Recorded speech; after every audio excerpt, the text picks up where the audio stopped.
Morning and welcome, everyone. We're here today to discuss the Cellphone Jamming Reform Act. Good morning and welcome. We're here today to discuss the Cellphone Jamming Reform Act. I'm honored to be joined by Congressman David Kustoff, Arkansas Attorney General Tim Griffin, and correctional officers and professionals from state and local governments across America. Thank you all for supporting this important legislation to keep criminal activity off our streets, out of our neighborhoods, and away from our communities. When criminals go to prison, they should not be able to pose a threat to public safety. However, because of contraband cell phones, convicted criminals continue their illicit activity while sitting in a prison cell. In Georgia, a major prison drug ring used contraband cell phones to move more than 14 kilos of meth and nearly a kilo of heroin into the greater Atlanta area. In South Carolina, prison inmates running a sextortion scheme targeted hundreds of our troops, leading to the tragic suicide of several victims. And in New Jersey, an inmate used a contraband cell phone to arrange an assault on his ex-girlfriend and the murder of her new boyfriend. Contraband cell phones in prisons endanger the general public as well as the correctional employees who dedicate their lives to keeping Americans safe. Lieutenant Osvaldo Albarrati, a Federal Bureau of Prisons correctional officer, was killed by a group of inmates because of his work to seize and stop the flood of contraband into a detention center. Incarcerated criminals used a contraband cell phone to contact the gunman who took his life. Within prison walls, contraband cell phones are dangerous weapons. For too long, we've turned a blind eye to this glaring public safety threat as crimes are planned, facilitated, and ordered by convicted criminals already serving a prison sentence. No more. The Cellphone Jamming Reform Act will allow state and federal correctional facilities to use targeted cell phone jamming equipment in prison housing facilities. The precision of this jamming equipment will render contraband cell phones useless for criminals in prison without interrupting the normal communications of law enforcement and emergency first responders in the area. State officials will have full discretion as to where and how this jamming equipment is used in prison facilities, thus providing local correctional officers and law enforcement with the tools they need to keep Americans safe. We should pass the Cellphone Jamming Reform Act to keep cell phones out of prison cells and crime out of our communities. Thank you all for being here. I'm now pleased to turn over the microphone to Congressman Kustoff. Thank you, Senator. Thank you, Senator Cotton. Good morning, and I want to thank all of you for being with us today as we today in the House of Representatives will introduce the Cellphone Jamming Reform Act. And I'm glad that we're being able to do this today. I want to thank so many people, all the correctional leaders, the Correctional Leaders Association, the American Correctional Association, our state attorney generals, our governors, and so many others across the nation who are supporting our efforts. I think this is a simple issue. I think it's one we can all get behind, and frankly, it's a no-brainer. It really should not be possible for people behind prison bars to order hits on people, to conduct gang activity, to traffic drugs while behind the walls of the prison. The extent of this coordinated criminal activity carried out by inmates, it's a serious threat to everyone. Those who guard and protect those in prison, as well as those in our communities. In my home state of Tennessee, we had an inmate who used a contraband cell phone to organize and orchestrate a drug conspiracy by shipping packages full of drugs to his girlfriend. Now, this is outrageous. You can tell these stories and hear these stories in all 50 states across the country. I'm a former United States attorney.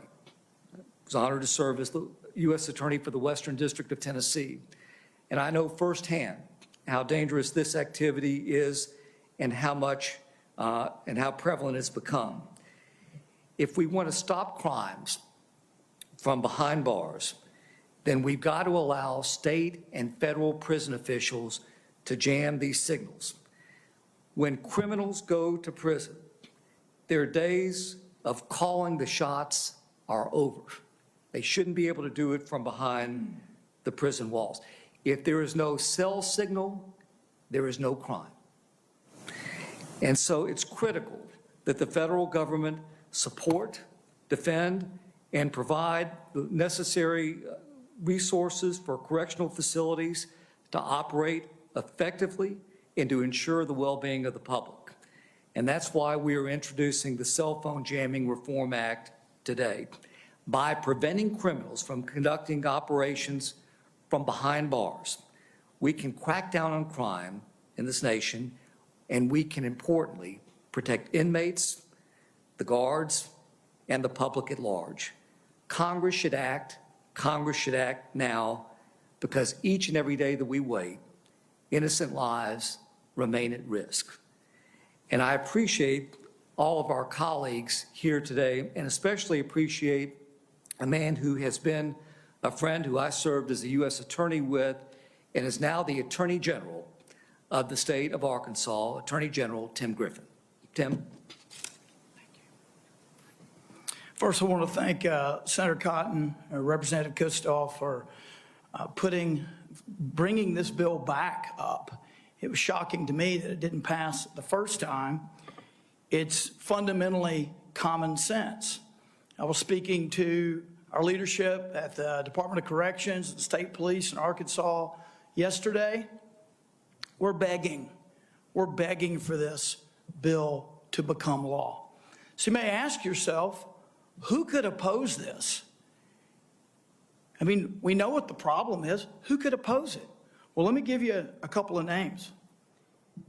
It's people like Samuel Hartman that opposes it for sure. Samuel Hartman is back in prison now. He's serving a life sentence for rape.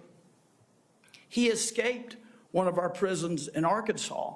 In the entire ordeal, his escape was like something out of a movie. It was all planned via cell phone. So he communicated via cell phone with his wife and his mother.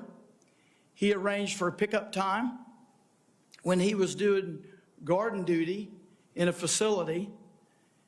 He got out of the facility. He met his wife and mom in a car, which was armored with bulletproof protection. I'm sure he ordered that from his cell phone. They took off on their escape, went to a boat ramp where they had jet skis waiting for them. This is for real. This was all organized via cell phone. They got on the jet skis and escaped. They were found in West Virginia by U.S. Marshals 17 days later. That was all done by cell phone. That was Samuel Hartman. There are many others like Mr. Hartman who oppose this bill. Antoine Simmons, he organized a takeover of a maximum security unit at one of our prisons. It was all done via cell phone. We have found CSAM, child sexual abuse material, on cell phone contraband in our prisons.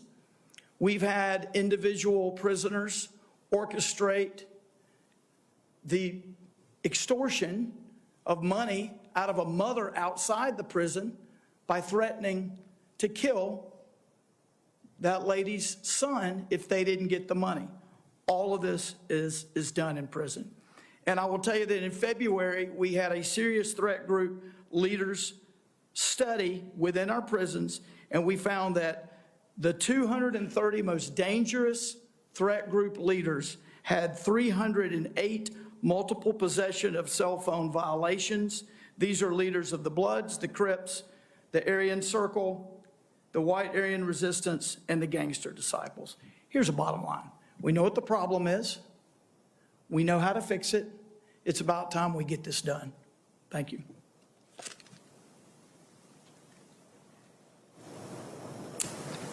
Hi, I'm Frank Strada. I am the Commissioner for Tennessee Department of Corrections, and I want to thank Representative Kustoff and Senator Cotton for letting me be part of this today. And as I said, as the Commissioner of the great state of Tennessee, I oversee the care and custody of over 20,000 incarcerated offenders and 5,000 staff. And this bill represents and will provide an additional safety measure for the men and women who work tirelessly each and every day to protect communities from the public dangers that we face in a correctional environment. And having the ability to jam cell phone communications in a prison environment will create a safer workspace for the staff and a safer environment for the inmate population to engage in rehabilitative and education programs crucial to their successful reentry in our communities. This bill will reduce a constant threat we face with inmates' ability to make unmonitored calls and continue criminal activity during their incarceration.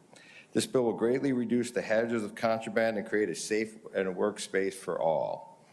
To Representative Kustoff and Senator Cotton, we appreciate the time and attention you have put forward in this bill. The support of leaders like you and other members of Congress truly show that you care about corrections and the job that we do each and every day, and we appreciate you for that. Thank you. Thank you, Frank, and thank you to all of the correctional leaders and officers that we have here today to advocate on behalf of the cell phone jamming reform bill. I'm now happy to open it up to questions. Yes.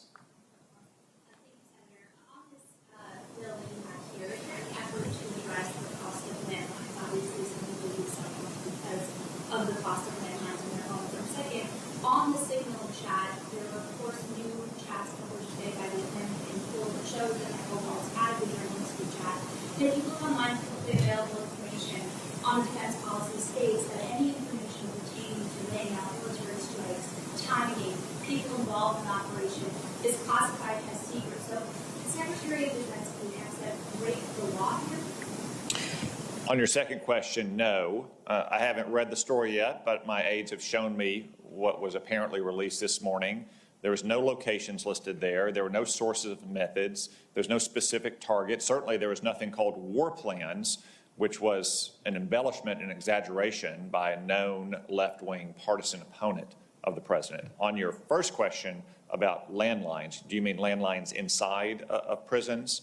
So I'll defer to some of our technical experts here, but the unique problem of cell phones, obviously, is that they're movable, they can be hidden, they can be used, therefore, to target other inmates, correctional officers, or innocent civilians outside, rather than force correctional officers into arduous, almost impossible daily, even hourly routines of searching for cell phones.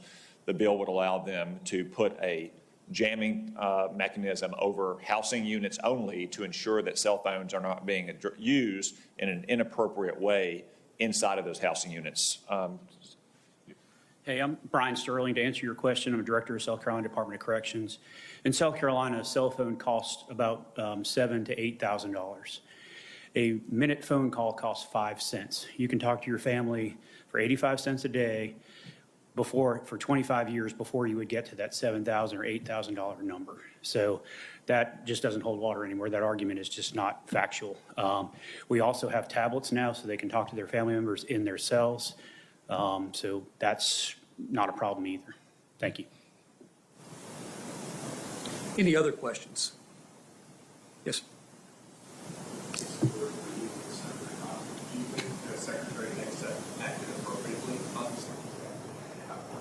I think we're still, obviously, we're still getting facts. I've got faith in Secretary Hedgepeth. I know the men and women in uniform do, and most importantly, President Trump does.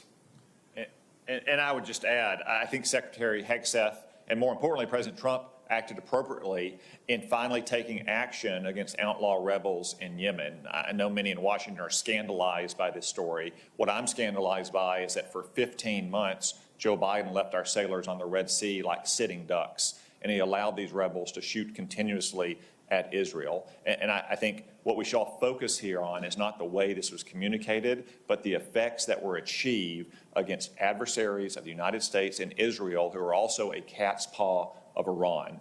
That's what I think was appropriate, and that's what I applaud not only Pete Hegseth for and Mike Waltz for, but most importantly, the Commander-in-Chief, Donald Trump. Mr. Chairman, is there anything left for the Senate Intel to look further into in terms of the signal method I don't think so. As we discussed yesterday at our hearing, to the extent there was any allegation of classified information here, that was not information that was coming from either Tulsi Gabbard or John Ratcliffe. So as far as I know, it's outside of our jurisdiction. Again, I haven't reviewed every single line that's been posted this morning. I'm sure that many people will be calling for investigations, but again, what I think is most important here is not the way this information was communicated, but the actions that were taken to actually attack the Yemen rebels who had been targeting our sailors and international shipping and our friends in Israel and Saudi Arabia and the United Arab Emirates for more than a year without any serious repercussion from Joe Biden. Going back to the cell phone issue, really this is something that you all have tried before. What do you think is the current environment in the FCC and also on the industry side? So the industry has long argued that this technology is not mature, it's rudimentary, it could lead to inadvertent blocking of first responder signals or persons who live near prison sites or who are driving down the road next to it. The technology, since we first introduced this bill, has increased greatly down to very precise targeting. So the correctional leaders we have behind us could tell you we're not even talking about entire prison campuses. We're talking specifically about housing units inside of those prisons. So I don't think industry's objections anymore hold water. We look forward to working with the FCC if this bill is passed to make sure that it's implemented in a careful and deliberate way that solves the problem that our correctional leaders have inside their prison without having any unintended consequences. David or anyone else? Just briefly, Senator Cotton said the technology is really advanced in terms of jamming. And I think we can all agree that if people lawfully have cell phones, they should be entitled and be able to use and get a signal. The programming with some technology is you can program lawful numbers from within a prison or jail that can make or receive calls. But if there's a contraband cell phone, and obviously that number is not authorized, it doesn't get a signal. So the technology is advanced a lot over the last several years. It will continue to advance. And the fact that you can protect the innocent people, those who should be able to lawfully use cell phones and not harm them, to me, makes this issue a no-brainer. Yes, ma'am. I think Okay. there was a young Yeah. woman in the back that had a question for you, Frank.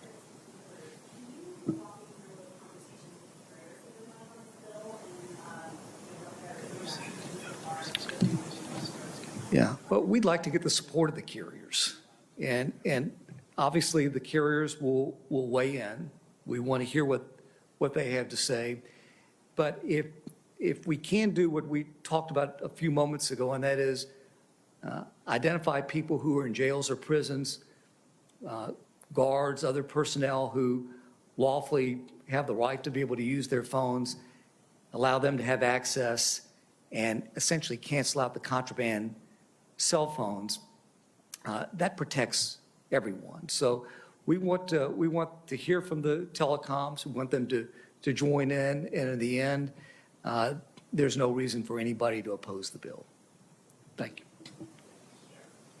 I just want to throw it out that what the DOD and all agencies will probably see what's set now to kind of guide what they do in the future. Do you feel that in the future, people at DOD, people at intel agencies, when they know about attack plans like this, should be sharing that information on group chats, on Signal ahead of time? Is that an appropriate way for them to be disseminating that information? That could Well, as As I said yesterday, Signal is authorized for use by the Biden administration. As Director Ratcliffe at the CI testified, it was loaded onto his devices the very first day he was at the office. And the information that was disclosed this morning did not include locations, it did not include specific targets, it did not include sources and methods.